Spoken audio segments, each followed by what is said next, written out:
Hello friends, AC exam India पर आपका स्वागत है। दोस्तों, बीपीओ एग्जाम के लिए पंचायती राज व्यवस्था का ये टेस्ट सेट नंबर 2 है। इसमें हम टॉप 30 बेस्ट ऑब्जेक्टिव क्वेश्चन देखेंगे। काफ़ी इंपॉर्टेंट ये सभी क्वेश्चन आपके लिए होने वाले हैं। पूरा वीडियो जरूर देखिएगा। इसके साथ ही दोस्तों हम बता दें, इसका पीडीएफ आपको हमारे टेलीग्राम चैनल पर मिल जाएगा और जिसको डाउनलोड करके आप दोबारा इस टेस्ट सेट की प्रैक्टिस कर सकते हैं। लिंक डिस्क्रिप्शन बॉक्स में है आपका टेलीग्राम चैनल का।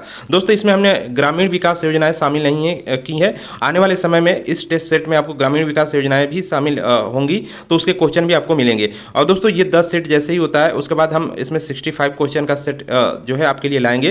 तो सभी काफ़ी इंपॉर्टेंट क्वेश्चन होंगे। ये सेट जो है इसमें काफ़ी अच्छे क्वेश्चन आपके लिए इंक्लूड किए गए हैं।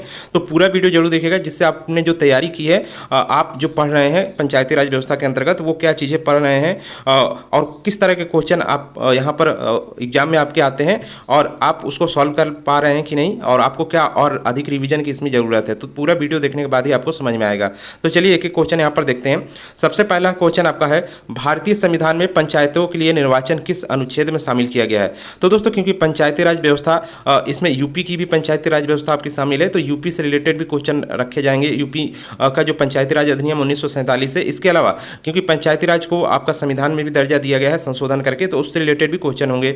इसके अलावा पंचायती राज और लोकतांत्रिक विकेंद्रीकरण के जितने भी क्वेश्चन अच्छे टाइप के बनते हैं, वो सभी क्वेश्चन यहाँ पर लिए गए हैं। तो ये आपका संविधान से क्वेश्चन है।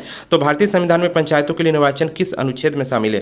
तो डायरेक्ट यहाँ पर पूछा जा रहा है, निर्वाचन जो आपका भारतीय संविधान के किस अनुच्छेद के अंतर्गत आता है। अनुच्छेद 243 घ या 243 डी। यहाँ पर हिंदी इंग्लिश हमने दोनों लिख रखा है, जिससे आपको समझ में आ जाए। दूसरा ऑप्शन है अनुच्छेद 243 ज या एच, अनुच्छेद 243 ट या के, अनुच्छेद 243 ण या ओ। तो इसमें बताइए इसका सही आंसर क्या होगा। तो आप सभी को पता है, पंचायती राज व्यवस्था अनुच्छेद 243 के अंतर्गत आपकी शामिल की गई है। पंचायत को शामिल किया गया है 73वां संविधान संशोधन के अंतर्गत। तो उसमें निर्वाचन जिस अनुच्छेद में रखा गया है वो आपका है अनुच्छेद 243 ट या 243 के, इसको आप कहें। तो सही आंसर इसका आपका क्या हो जाएगा, सी इसका सही आंसर हो जाएगा।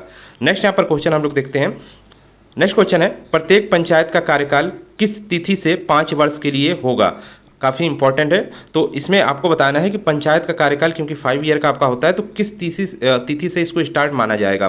तो ऑप्शन है, इसकी पहली बैठक से, चुनाव परिणामों की घोषणा से, पंचायत चुनाव कराने की अधिसूचना से, मुखिया नियुक्त के दिन से। तो बताइए इसका सही आंसर क्या होगा। तो इसका जो सही आंसर आपका देखिए क्या हो जाएगा, इसका होगा जब इसकी पहली बैठक आपकी होती है पंचायत की, उसके बाद से ही इसकी जो है कार्यकाल स्टार्ट हो जाता है वहीं से। तो इसका जो सही आंसर आपका हो जाएगा, ए नंबर इसका हो जाएगा। तो यहाँ पे दिया भी गया है, पंचायती राज संस्थाओं का कार्यकाल 5 वर्ष का होता है। 243 अनुच्छेद 243 ये संविधान का अनुच्छेद है। पंचायतों की अवधि से संबंधित है। प्रत्येक पंचायत अपनी पहली बैठक की तिथि से 5 वर्ष तक बनी रहेगी, यानी पहली बैठक से जोड़ा जाता है। नेक्स्ट यहाँ पे देखिए क्वेश्चन है, उत्तर प्रदेश पंचायती राज अधिनियम 1947 में ग्राम पंचायत की बैठकें किस धारा के अंतर्गत शामिल हैं। तो ग्राम पंचायत की बैठकें की बात की जा रही है और ये आपका 1947 का अधिनियम है उत्तर प्रदेश का। तो उसमें किस धारा के अंतर्गत है। तो धाराएं आपने पढ़ी होगी, जिन्होंने नहीं पढ़ी होगी पढ़ लीजिए, काफ़ी इंपॉर्टेंट धाराएं हैं। सभी लिस्ट हमने टेलीग्राम चैनल में दे रखा है, तो वहाँ पर जाके उसको डाउनलोड करके एक बार आप लोग जरूर रीड कीजिएगा। वहाँ पर हमने शॉर्ट में भी दे रखा है आपके, और लॉन्ग में सबका एक्सप्लेन के साथ भी दिया जा रहा है। तो यहाँ पे देखिए धारा 11 है, धारा 12 बी है, धारा 12 डी है, धारा 12 आई है। तो बताइए किस धारा के अंतर्गत पंचायत की बैठकें आती हैं। तो इसका जो सही आंसर हो जाएगा, पंचायत की बैठकें आपकी धारा 12 बी के अंतर्गत आती हैं, ध्यान रखिएगा। नेक्स्ट क्वेश्चन देखते हैं। नेक्स्ट क्वेश्चन आपका है, लोकतांत्रिक विकेंद्रीकरण या स्थानीय स्वशासन के संबंध में सत्य कथन कौन सा है। तो यहाँ पे आपको बताना है सत्य कथन कौन सा है। तो इसको सही से आप रीड कीजिए। पहला है, सत्ता को उच्चतर से स्थानीय स्तर की ओर हस्तांतरित करना लोकतांत्रिक विकेंद्रीकरण कहलाता है। पंचायती राज व्यवस्था स्थानीय स्वशासन का एक प्रकार है। सर्वप्रथम लोकतांत्रिक विकेंद्रीकरण की शुरुआत बलवंत राय मेहता समिति की सिफारिश पर हुई। तो बताइए यहाँ पर कौन से सही हैं। केवल 2 सही है, यानी कि ये वाला, या तो 1 और 2 सही है, 1 और 2 ये सही है, या 2 और 3 सही है, ये और ये, या 1, 2 और 3 सही है। कौन से इसमें सही होंगे। तो देखिए पहला जो आपका है, जो सत्ता होती है उच्च से नीचे यानी स्थानीय स्तर पर हस्तांतरित करना, ये लोकतांत्रिक विकेंद्रीकरण बिल्कुल सही है। पंचायती राज व्यवस्था जो है स्थानीय स्वशासन का एक प्रकार है, ये भी सही है। सर्वप्रथम लोकतांत्रिक विकेंद्रीकरण की शुरुआत बलवंत राय मेहता समिति की सिफारिश पर ही हुई थी। तो ये भी सही है, क्योंकि इन्होंने ही 3 स्तरीय सिफारिश यहाँ पर लागू की थी। इन्होंने जो है अपनी सिफारिश दी थी, तो लोकतांत्रिक विकेंद्रीकरण इन्होंने ही स्टार्ट किया था। तो तीनों कथन यहाँ पे सही है। तो इसका जो सही आंसर आपका डी नंबर हो जाएगा। नेक्स्ट क्वेश्चन देखते हैं, वैदिक काल में ग्रामीण प्रशासन का मुख्य अधिकारी कौन होता था? काफ़ी इंपॉर्टेंट क्वेश्चन है। देखिए यहाँ पर प्राचीन, क्योंकि आपके सिलेबस में इंक्लूड है, प्राचीन पंचायती राज व्यवस्था को भी आपको पढ़ना है, तो वहाँ से भी क्वेश्चन जरूर देखने को मिलेंगे, इसको इग्नोर मत करिएगा। और प्राचीन व्यवस्था जो है काफ़ी उसमें क्वेश्चन अच्छे अच्छे हैं और काफ़ी सिलेबस भी उसका अच्छा है, डिटेल है, उसको आप विस्तृत पढ़ेंगे तभी वहाँ से क्वेश्चन आप सॉल्व कर पाएंगे। तो यहाँ पे देखिए यहाँ पर वैदिक काल में ग्रामीण प्रशासन का मुख्य अधिकारी कौन होता था? ग्रामणी, ग्राम रक्षक, ग्रामपति या ग्रामीण? तो इसका जो सेंसर आपका क्या हो जाएगा यहाँ पर, यदि आपने पढ़ा होगा तो सेंसर पता होगा, इसका जो सेंसर हो जाएगा ग्रामणी हो जाएगा। तो यहाँ पर पहले आप अपने जो है सेट यहाँ पर के हिसाब से अपने आंसर दीजिए। कितने क्वेश्चन आपके यहाँ पर सही हो रहे हैं वो भी आप कमेंट जरूर करिएगा यहाँ पर, जिससे पता चल सके। और अन्य कोई भी क्वेश्चन में डाउट हो तो वो भी कमेंट करिएगा। और नेक्स्ट यहाँ पर देखिए क्वेश्चन कौन सा है, यहाँ पर देखिए डिटेल इसका दिया भी गया है, तो सीधे सीधे यहाँ पर ग्रामीण आप ध्यान रखिएगा। नेक्स्ट यहाँ पे देखिए, वित्त आयोग से प्राप्त पंचायती राज संस्थाओं के लिए सहायता अनुदान किसके द्वारा प्राप्त की जाती है? यानी जो सहायता अनुदान आता है वो कौन प्राप्त करता है? सीधे सीधे यहाँ पर है। तो यहाँ पे देखिए ऑप्शन दिए गए हैं, जिला परिषद, पंचायत समिति, ग्राम पंचायत या कलेक्टर। तो काफ़ी इंपॉर्टेंट क्वेश्चन है। और यहाँ पे देखिए इसका जो सेंसर हो जाएगा, जो अनुदान आता है वो सीधे सीधे ग्राम पंचायत के लिए आता है, यहाँ पर वित्त आयोग से पंचायती राज संस्थाओं के लिए। तो यहाँ पर सीधे सीधे आपका ग्राम पंचायत इसको प्राप्त करता है। तो सी नंबर इसका सही आंसर आपका हो जाएगा। नेक्स्ट क्वेश्चन देखते हैं, यहाँ पे दिया भी गया है वित्त आयोग के बारे में, देखिए दिया गया है। तो वित्त आयोग जो है आपका संविधान के अनुच्छेद 280 के तहत केंद्र राज्यों को वित्तीय सहायता के लिए एक वित्त आयोग का गठन किया गया। ये आपका जो है केंद्रीय स्तर का वित्त आयोग है, जो तो अनुच्छेद 280 के अंतर्गत आता है, वो वित्त आयोग आपका है। इसके अलावा यहाँ पर देखिए राज्य वित्त आयोग आपका एक है। यहाँ पर देखिए राज्य वित्त आयोग क्या है, अनुच्छेद 243I जो है उसमें प्रत्येक राज्य का राज्यपाल अपने राज्य में प्रत्येक 5 वर्ष के लिए एक वित्त आयोग का गठन करेगा। तो ये भी इसमें दिया गया है, यानी राज्य वित्त आयोग का भी गठन दिया गया है। और एक वित्त आयोग आपका होता है केंद्रीय स्तर पर, वो 280 अनुच्छेद 280 में आता है। और इसके अलावा ये आपका है राज्यों के लिए। नेक्स्ट यहाँ पे देखिए नेक्स्ट क्वेश्चन आपका है, कथन इसमें दिए गए हैं 2 और फिर आपको आंसर इसमें देना है। कौन सा कथन सही है कौन सा गलत है वो आपको बताना है। तो यहाँ पे देखिए रामायण काल में प्रशासन के 2 भाग पुर और जनपद थे, ये आपका हो गया। उसके बाद संगम काल में ग्राम सभाएं 3 प्रकार की होती थी, उर, सभा और महासभा। तो यहाँ पे बताइए दोनों कथन सही हैं या कौन सा सही है? केवल कथन 1 सही है, केवल 2 सही है, या दोनों सही है, या इनमें से कोई सही नहीं है? तो यहाँ पे देखिए जो पहला कथन है, और रामायण काल में पुर और जनपद 2 यहाँ पर थे, बिल्कुल सही है। संगम काल में यहाँ पर 3 प्रकार की सभाएं होती थी, ग्राम सभाएं, एक आपकी उर हो गई, सभा हो गई और महासभा हो गई, तो ये भी सही है। तो दोनों कथन सही हैं, तो सी नंबर यहाँ पर आपका सही आंसर हो जाएगा। नेक्स्ट क्वेश्चन देखते हैं। नेक्स्ट क्वेश्चन है, पंचायत समिति में मुख्य अधिकारी कौन होता है? प्रसार अधिकारी, खंड विकास अधिकारी, जिलाधिकारी या कार्यालय अधीक्षक? तो जो पंचायत समिति होती है यानी कि मध्यवर्ती स्तर पर जो आपकी होती है, उसमें आपको बताना है ये कौन सा होता है अधिकारी। यानी कि यहाँ पर देखिए सीधे सीधे मध्यवर्ती स्तर पर या खंड स्तर पर आपका जो अधिकारी होता है खंड विकास अधिकारी होता है, जिसको BDO कहा जाता है। यहाँ पर ध्यान रखिएगा। नेक्स्ट क्वेश्चन यहाँ पर देखिए, हमने जो वीडियो यहाँ पर आपके लिए बनाए हुए हैं उसमें लगभग काफ़ी टर्म्स वहाँ पर क्लियर हुए हैं, उन वीडियो को भी जरूर देखिएगा। यहाँ पे देखिए 1992 में यहाँ पर देखिए आपका उसी का डिटेल दिया गया है, जो आपने आंसर यहाँ पर अभी देखा उसका डिटेल है। देखिए जो जिला स्तर पर होता है, जिसको जिला परिषद कहा जाता है, उसका CEO या उसका जो अधिकारी होता है वो DM होता है। नेक्स्ट जो आपका जनपद यानी कि मध्यवर्ती स्तर पर होता है, ब्लॉक स्तर पर, जिसे पंचायत समिति कहा जाता है, उसका जो मुख्य अधिकारी होता है वो आपका BDO होता है। इसके अलावा जो ग्राम स्तर पर होता है वो आपका कौन होता है? या तो सचिव होता है या आपका ग्राम पंचायत अधिकारी, जिसको यहाँ पर VPO कहा जाता है, ध्यान रखिएगा। नेक्स्ट यहाँ पे देखिए क्वेश्चन है, जिला परिषद को कौन भंग कर सकता है? काफी इंपॉर्टेंट क्वेश्चन है ये। जिला पंचायत अध्यक्ष, राज्य सरकार, केंद्र सरकार या पंचायत समिति का अध्यक्ष? जिला परिषद यानी जो ऊपर स्तर पर है, सबसे पहले आपका सबसे निचले स्तर पर ग्राम पंचायत हो गई, मध्यवर्ती स्तर पर आपकी पंचायत समिति हो गई, और उसके ऊपर आपका जिला परिषद हो गया। तो जिला परिषद जो सबसे ऊपर है, जिसका हेड DM होता है आपका, इसको भंग कौन कर सकता है ये आपका बताना यहाँ पर है। तो यहाँ पे देखिए इसको जो भंग कर सकती है वो आपकी राज्य सरकार भंग कर सकती है। B नंबर इसका सही आंसर हो जाएगा। नेक्स्ट क्वेश्चन देखते हैं। जिला परिषद को पंचायती राज व्यवस्था का तीसरा स्तर माना जाता है। पंचायती राज व्यवस्था में लोगों की भागीदारी विचार जनपद पंचायत और जिला परिषद नामक 2 अलग अलग स्तरों पर फैला हुआ है। सभी ग्राम पंचायतों के बीच धन का वितरण नियंत्रित करता है कौन? जिला परिषद। यह पंचायती राज व्यवस्थाओं में चुनाव का माध्यम भी बनता है। राज्य सरकार के पास जिला परिषद को भंग करने की शक्ति है। राज्य और केंद्र सरकार की विभिन्न विकास गतिविधियों और कल्याणकारी योजनाओं को जिला परिषद के माध्यम से ही कार्यान्वित किया जाता है। जैसे केंद्र सरकार की कोई योजना गाँव के लिए आती है तो वो जिला परिषद से ही होते हुए आपके पास आती है, और राज्य सरकार से भी यदि आएगी तो भी जिला परिषद के पास आएगी, फिर ग्राम पंचायत के पास आएगी। तो जिला परिषद क्योंकि सबसे ऊपर का निकाय है पंचायती राज संस्थाओं में, तो कोई भी बड़ा यहाँ पर जो कार्य होता है वो यहीं पर आता है पहले जिला परिषद में, फिर नीचे आपका पहुँचता है। तो ये भी ध्यान रखिएगा। नेक्स्ट यहाँ पे देखिए, गुप्त काल में पंचायती राज व्यवस्था के अंतर्गत 200 गाँवों का समूह क्या कहलाता था? काफ़ी इंपॉर्टेंट है। संग्रहण, द्रोणमुख, महाग्राम या खरवार्टिक। ये खरवार्टिक मुख्य रूप से आपका इस तरह लिखा रहता है, तो इसको भी ध्यान रखिएगा। तो यहाँ पे देखिए काफ़ी ये इंपॉर्टेंट है, ये आपने पढ़ा होगा तो इसका आंसर आप आसानी से कर पाएंगे। तो यहाँ पे ऑप्शन जो दिए गए हैं इसमें से बताइए कौन सा सही हो जाएगा। तो यहाँ पे जो सही आंसर आपका हो जाएगा डी नंबर हो जाएगा, खरवार्टिक। जो 200 गाँव का समूह होता है उसको खरवार्टिक कहा जाता है यहाँ पर। नेक्स्ट क्वेश्चन देखते हैं। नेक्स्ट क्वेश्चन आपका है, राज्य वित्त आयोग एक है, क्या है? कानूनी निकाय है, गैर संवैधानिक निकाय है, संवैधानिक निकाय है, इनमें से कोई नहीं। तो राज्य वित्त आयोग की बात की जा रही है। एक वित्त आयोग आपका होता है 280 धारा के अंतर्गत, 280 अनुच्छेद के अंतर्गत जो होता है, और उसके अलावा राज्य वित्त आयोग बताइए क्या है? तो राज्य वित्त आयोग भी क्योंकि इसका भी संविधान में है तो ये भी एक संवैधानिक निकाय है। सी नंबर आपका सही आंसर हो जाएगा। नेक्स्ट क्वेश्चन देखते हैं। यहाँ पे देखिए राज्य वित्त आयोग के बारे में भी दिया गया है, और वित्त आयोग का गठन जो है वो केंद्र के स्तर पर 280 अनुच्छेद के अंतर्गत की जाती है। जो राज्य वित्त आयोग होता है उसका जो मेन उद्देश्य होता है पंचायतों की वित्तीय स्थिति की समीक्षा करना, ये सब चीज़ें इसके अंतर्गत होती है। राज्यपाल द्वारा जो आपका पंचायतों के लिए वित्त आयोग का गठन किया जाता है, या राज्य के लिए वो आपका 5 साल के लिए गठन किया जाता है। ध्यान रखिएगा, राज्यपाल गठन करते हैं यहाँ पर, इसको भी ध्यान रखिएगा। नेक्स्ट यहाँ पर क्वेश्चन आपका है, निम्नलिखित में से किसे पंचायती राज व्यवस्था का उद्देश्य माना जाता है? ग्रामीण समृद्धि, ग्रामीण विकास, राजनीतिक विकास या उपरोक्त सभी? तो जो पंचायती राज व्यवस्था का मेन उद्देश्य आपका क्या है यहाँ पर?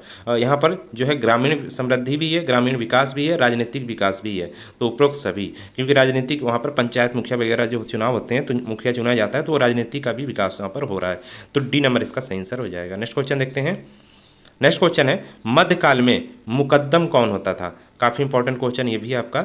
तो यहाँ पे देखिए मध्यकाल में मुकद्दम ऑप्शन दिया गया है, गांव प्रशासन के लिए एक अधिकारी, राजस्व संग्रह के लिए एक अधिकारी, पंचों की सहायता द्वारा विवादों का समाधान करने वाला कोई यहाँ पर अधिकारी या व्यक्ति, भू राजस्व से संबंधित लेखा जोखा रखने वाला। तो बताइए यहाँ पर सटीक आंसर क्या होगा इसका?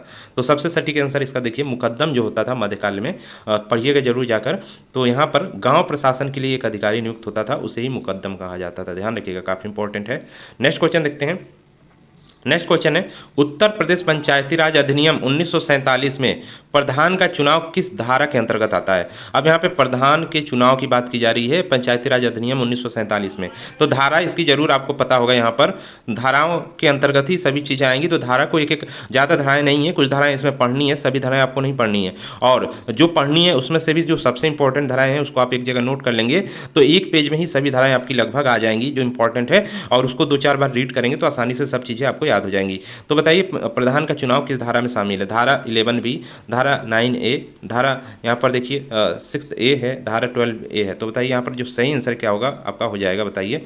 तो जो धारा 11B है इसी के अंतर्गत प्रधान का चुनाव यहाँ पर कराया जाता है, यानी कि प्रधान के चुनाव की बात धारा आपकी 11B के अंतर्गत शामिल की गई है पंचायती राज अधिनियम 1947 के अंतर्गत।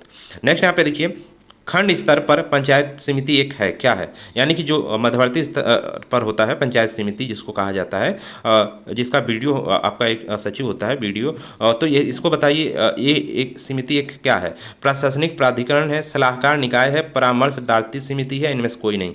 तो इसका सही आंसर आपको बताना है। तो काफ़ी यहाँ पर आप इसका सटीक आंसर बताइए क्या हो सकता है। तो यहाँ पे देखिए पंचायत समिति एक यहाँ पर देखिए है प्रशासनिक प्राधिकरण, ध्यान रखिएगा, ए नंबर इसका सही आंसर हो जाएगा। नेक्स्ट क्वेश्चन देखते हैं, पंचायतों के द्वारा कौन सा कर वसूला जाता है? ऑप्शन है स्थानीय मेलों का कर, बिक्री कर, भू राजस्व कर, सीमा कर।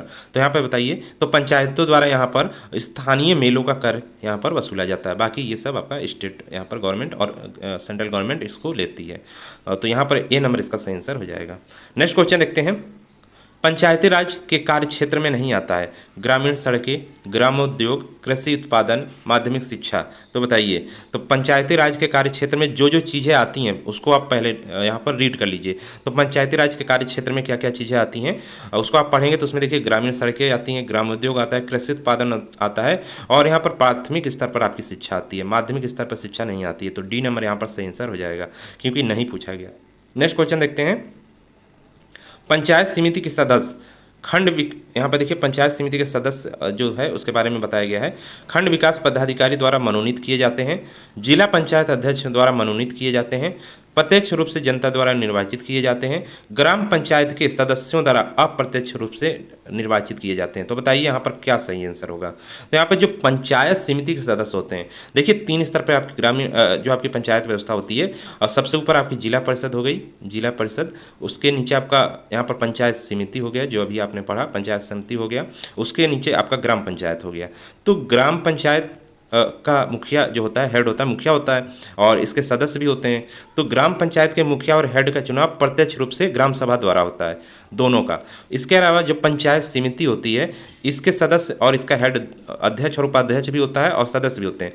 तो देखिए जो अध्यक्ष होता है वो डायरेक्ट नहीं चुना जाता है, और जो उपाध्यक्ष है वो भी डायरेक्ट नहीं चुना जाता है, और जो सदस्य होते हैं ये डायरेक्ट चुनाव द्वारा आते हैं, तो ग्राम सभा के।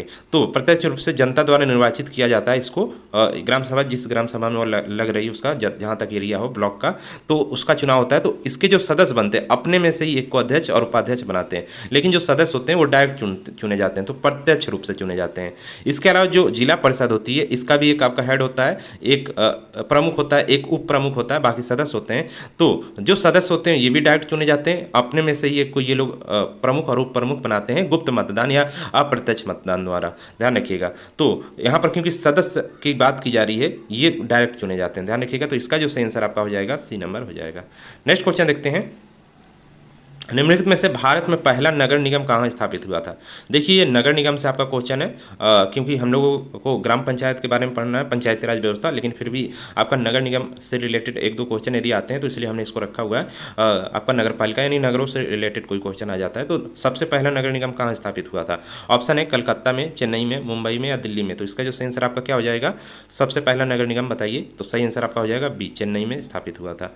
नेक्स्ट क्वेश्चन देखते हैं, अशोक मेहता समिति के संबंध में असत्य कथन को आपको बताना है, काफ़ी इंपॉर्टेंट है। सभी समितियां हैं और उनकी जो भी सिफारिशें हैं एक एक करके आपको सभी को पढ़ना है और काफ़ी ध्यान से पढ़ना है, क्योंकि यहाँ से क्वेश्चन जरूर आपके एग्जाम में आएगा। तो यहाँ पे देखिए इसको देख लेते हैं। तो अशोक मेहता समिति को जिन लोगों ने पढ़ा होगा वो आसानी से क्वेश्चन कर लेंगे। इन्होंने 3 स्तरीय पंचायती राज प्रणाली के स्थान पर 2 स्तरीय प्रणाली की व्यवस्था की।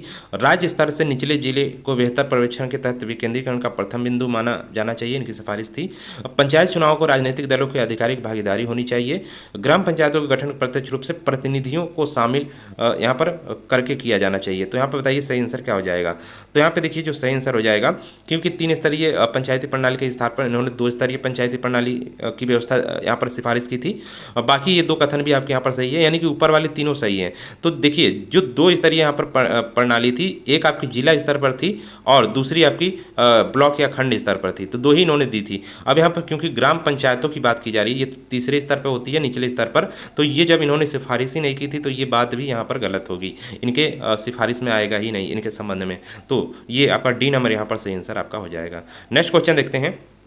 नेक्स्ट क्वेश्चन है, भारत के पंचायती राज व्यवस्था का वास्तुकार शिल्पी किसे कहा जाता है। वास्तुकार या शिल्पी पंचायती राज व्यवस्था का किसको कहा जाता है भारत में। तो बताइए, ऑप्शन आपके B R. Mehta, L M. Singhvi, G V. Rao या आचार्य नरेंद्र देव। तो इसका जो सही आंसर, सटीक आंसर आपका क्या हो जाएगा। यहाँ पर बलवंत राय मेहता जिन्होंने त्रिस्तरीय प्रणाली या पंचायत यहाँ पर लोकतांत्रिक विकेंद्रीकरण की सिफारिश जिन्होंने की थी वो आपके यही थे, और इन्हीं को ही पंचायती राज व्यवस्था का शिल्पीकार या वास्तुकार माना जाता है। नेक्स्ट क्वेश्चन देखते हैं। नेक्स्ट क्वेश्चन आपका है, राष्ट्रीय विकास परिषद का गठन कब हुआ। ये भी इंपॉर्टेंट क्वेश्चन है। 6 अगस्त 1952, 6 अगस्त 1952 या 10 अगस्त 1952, 6 जुलाई 1953 या 10 अगस्त 1953। तो बताइए इसका सही आंसर क्या हो जाएगा। तो राष्ट्रीय विकास परिषद का गठन आपका हुआ था 6 अगस्त 1952 को। नेक्स्ट क्वेश्चन देखते हैं, भारतीय संविधान के 73वें संविधान संशोधन के संदर्भ में निम्नलिखित में से कौन सा कथन सही है। आपको यहाँ पे सही कथन बताना है। पहला कथन है, इनमें पंचायतों को स्वशासन की संस्था स्वीकार किया गया। इसमें शहरी स्थानीय सरकार को स्वशासन की संस्था स्वीकार किया गया। तो बताइए कौन सा सही है। ना तो एक और ना ही 2, दोनों गलत यहाँ पर है। एक और 2 दोनों, यानी कि दोनों सही हैं। इसके अलावा केवल 2, केवल 1। तो बताइए कौन सा सही है, कौन सा क्या है। इसका ऑप्शन यहाँ पर क्या होगा सही। तो यहाँ पे देखिए, पंचायतों को स्वशासन की संस्था स्वीकार किया गया, बिल्कुल सही है। 1 नंबर इसका सही है। इसमें शहरी स्थानीय सरकार को स्वशासन की संस्था स्वीकार किया गया, ये गलत है। शहरी स्तर पर इसमें सरकार जो है स्वशासन की संस्था नहीं स्वीकार किया गया था। पंचायतों जो 73वां संविधान संशोधन है उसमें पंचायतों से रिलेटेड ही किया गया था। 74वां जो आपका संविधान संशोधन हुआ था उसमें स्थानीय सरकार यानी कि शहरी स्थानीय सरकार को आपका उसमें चुना गया था, शहरों के लिए वो था। और यहाँ पर गांव के लिए, क्योंकि पंचायत ही होती है आपकी, तो 73वें में आपका आएगा, और ये 74 में चला जाएगा, तो इसलिए गलत हो जाएगा। केवल यहाँ पर आपका 1 नंबर सही है, डी इसका सही आंसर आपका हो जाएगा। नेक्स्ट क्वेश्चन देखिए, इसी तरह आप क्वेश्चन यहाँ पर सही से आप यदि पढ़ेंगे तो आपका क्वेश्चन सही होगा, नहीं तो आते हुए क्वेश्चन भी आपके एग्जाम में गलत हो जाते हैं। नेक्स्ट क्वेश्चन देखिए, ग्राम सभा का अभिप्राय क्या है? पंचायत के सदस्य, जिला अधिकारी से अधिसूचित विशिष्ट लोग, एक पंचायत क्षेत्र के लोग, ग्राम स्तर के पंचायत क्षेत्र के निर्वाचक नामावली में पंजीकृत लोग। तो बताइए ग्राम सभा में क्या अभिप्राय है? तो यहाँ पर देखिए, जिनका भी नाम उस पंचायत एरिया जो लगता है आपका पूरा, उसमें जितने भी लोग हैं उनका नाम निर्वाचक नामावली में होना चाहिए, और 18+ जो सभी हैं वो सभी व्यक्ति आपके ग्राम सभा को बनाते हैं या उनसे मिलकर बनती है ग्राम सभा। ध्यान रखिएगा, तो डी नंबर इसका सही आंसर आपका हो जाएगा। नेक्स्ट क्वेश्चन देखते हैं। नेक्स्ट क्वेश्चन है, भारत में पंचायती राज प्रतिनिधित्व करता है लोगों की हिस्सेदारी, लोग यहाँ पर सामुदायिक विकास, शक्तियों का विकेंद्रीकरण। तो पंचायती राज किसका प्रतीक यहाँ पर है या प्रतिनिधित्व करता है? तो लोगों की हिस्सेदारी इसमें भी आती है आपकी, सामुदायिक विकास भी ये करता है, शक्तियों का विकेंद्रीकरण भी करता है। जो आपकी स्टेट लेवल पर है या सेंट्रल लेवल पे है, तो नीचे स्तर पर शक्तियाँ विकेंद्रित हो जाती हैं, लोकल जनता ही वहाँ पर सरकार चलाने लगती है, जो मुखिया चुनता है तो वही सरकार वहाँ पर नीचे स्तर पर चलाती है। तो इस तरह आपका शक्ति का विकेंद्रीकरण हो जाता है। तो यहाँ पर ये सभी यहाँ पर सही है, तो इसका जो सही आंसर आपका हो जाएगा, डी नंबर सही आंसर हो जाएगा। नेक्स्ट क्वेश्चन यहाँ पर देखते हैं। नेक्स्ट क्वेश्चन है, थुंगन समिति और गाडगिल समिति का गठन किस वर्ष हुआ? तो यहाँ पर एक साथ ही, क्योंकि यहाँ पर थुंगन समिति और गाडगिल समिति अलग अलग गठन हुआ था, लेकिन ईयर आपका एक ही सेम था। तो यहाँ पर बताइए ईयर क्या होगा इसका? तो ये भी आपने पढ़ा होगा, तो इसका आंसर आसानी से कर लेंगे। 1985, 1986, 1988 या 1990। तो थुंगन समिति और गाडगिल समिति का गठन जो हुआ था आपका 1988 में हुआ था। सी नंबर आपका सही आंसर हो जाएगा। नेक्स्ट क्वेश्चन देखते हैं। नेक्स्ट क्वेश्चन है, राष्ट्रीय विकास परिषद का अध्यक्ष कौन होता है? काफ़ी इंपॉर्टेंट है। भारत का राष्ट्रपति, भारत का प्रधानमंत्री, राज्य का मुख्यमंत्री या नीति आयोग का उपाध्यक्ष? तो देखिए यहाँ पर जो राष्ट्रीय विकास परिषद का अध्यक्ष होता है वो आपका नीति आयोग का अध्यक्ष होता है, ना कि उपाध्यक्ष। तो नीति आयोग का अध्यक्ष कौन होता है? नीति आयोग का अध्यक्ष आपका भारत का प्रधानमंत्री होता है। तो इसका भी अध्यक्ष कौन होगा? भारत का प्रधानमंत्री। तो राष्ट्रीय विकास परिषद का अध्यक्ष भारत का प्रधानमंत्री होता है। इसका जो सही आंसर आपका हो जाएगा यहाँ पर बी नंबर हो जाएगा। नेक्स्ट क्वेश्चन देखते हैं। नेक्स्ट है आपका, पंचायती राज का प्रधान लक्ष्य है, तो इसको सही से पढ़िए और इसका आंसर दीजिए। चुनाव लड़ने के लिए ग्रामवासियों को प्रशिक्षण देना, ग्रामवासियों के बीच प्रतिद्वंदिता को बढ़ाना, ग्रामवासियों में शक्ति का विकेंद्रीकरण, इनमें से कोई नहीं। तो पंचायती राज का प्रधान लक्ष्य आपको बताना है। तो यहाँ पर देखिए, जो प्रधान लक्ष्य है इसका, ग्रामवासियों में शक्ति का विकेंद्रीकरण, यही इसका प्रधान लक्ष्य है। सी नंबर इसका सही आंसर हो जाएगा। नेक्स्ट क्वेश्चन देखते हैं। बलवंत राय मेहता समिति की प्रजातांत्रिक विकेंद्रीकरण की सिफारिश के अनुसार यहाँ पर दिया गया है, कौन से इसमें सही होगा? केवल जिला स्तर पर जिला परिषद का गठन प्रस्तावित किया गया, जिला, ब्लॉक और ग्राम स्तर पर त्रिस्तरीय पंचायती राज संस्था का गठन किया गया, केवल जिला और मंडल स्तर पर द्विस्तरीय पंचायती राज संस्थाओं का गठन किया गया, इनमें से कोई नहीं। तो आप सभी को पता है, जो बलवंत राय मेहता समिति है उन्होंने 3 स्तरीय व्यवस्था लागू की थी। तो सीधे सीधे आपका बी नंबर यहाँ पर सही आंसर हो जाएगा। नेक्स्ट क्वेश्चन देखते हैं, और ये लास्ट क्वेश्चन है आपका, काफ़ी इंपॉर्टेंट क्वेश्चन भी है। यहाँ पर आपको दिया गया है, ये समितियाँ दी हैं और इनको उनके कार्यक्रम में व्यवस्थित करना है। सबसे पहले कौन आई, फिर कौन आई, फिर इस तरह आपको बताना है। तो यहाँ पे देखिए एक एक समिति हम लोग देखते हैं। पहली आपकी है GV राव समिति, उसके बाद LM सिंघवी समिति, BR मेहता समिति और अशोक मेहता समिति। यहाँ पर आपके कूट दिए गए हैं, तो इसमें से आपके बताना है कौन सा सही होगा। तो सबसे पहले क्या आता है? तो सबसे पहला तो सभी को याद होगा, यहाँ पर BR मेहता यानी बलवंत राय मेहता समिति आती है, तो 3 नंबर आपका पहला हो जाएगा। उसके बाद सीधे सीधे आपके आ जाते हैं यहाँ पर अशोक मेहता समिति, तो 4 आ जाएगा। उसके बाद जो आते हैं यहाँ पर सीधे आपके GV राव समिति, तो 1 आ जाएगा। और फिर आते हैं आपके LM सिंघवी समिति यानी 2। तो यहाँ पे देखिए 3, 4, 1, 2 किस ऑप्शन में है? बी नंबर में है। तो यहाँ पर बी नंबर आपका सटीक आंसर हो जाएगा। तो दोस्तों ये टोटल आपके 30 क्वेश्चन थे। क्वेश्चन आपको क्या कैसे लगे आप कमेंट जरूर करिएगा। आप कमेंट करेंगे तो इससे भी बेहतरीन क्वेश्चन हम आपके लिए बनाएंगे और लाएंगे। तो कमेंट जरूर करिएगा कितने क्वेश्चन आपके सही इसमें से हुए, और कौन से आपने यहाँ पर जो है क्वेश्चन में टॉपिक नहीं पढ़ा हुआ है उसके लिए भी कमेंट करिए। इसके अलावा जल्द ही हम ग्रामीण विकास योजनाओं से रिलेटेड चैप्टर और जो है यहाँ पर क्लासेस आपके लिए लाएंगे। तो कमेंट आप करेंगे तभी यहाँ पर आगे और चीज़ें हम ज़्यादा से ज़्यादा यहाँ पर करेंगे। तो दोस्तों इस वीडियो में इतना ही था। इसके अलावा यदि आप कोर्स ज्वाइन करना चाहते हैं टेस्ट सीरीज के साथ, पूरा आपका BPO का आपका यहाँ पर कोर्स है 299 का है। जिसमें आपका पंचायती राज व्यवस्था यानी कि है। इसके अलावा ग्रामीण विकास योजनाएं हैं और यूपी जीके हो गया, कंप्यूटर हो गया। पूरा क्लासेस पूरी क्लासेस पूरा एक्सप्लेन के साथ दी जाएगी। पीडीएफ कंप्यूटराइज आपको इसमें दिया जाएगा। इसके अलावा टेस्ट सीरीज भी इसमें आपका कराया जाएगा, सब कुछ इसमें होगा। तो काफ़ी ये आप यहाँ से तैयारी अच्छी कर सकते हैं अपनी, तो जुड़ सकते हैं कोर्स के साथ। तो दोस्तों इस वीडियो में इतना ही था, मिलते हैं नेक्स्ट वीडियो में।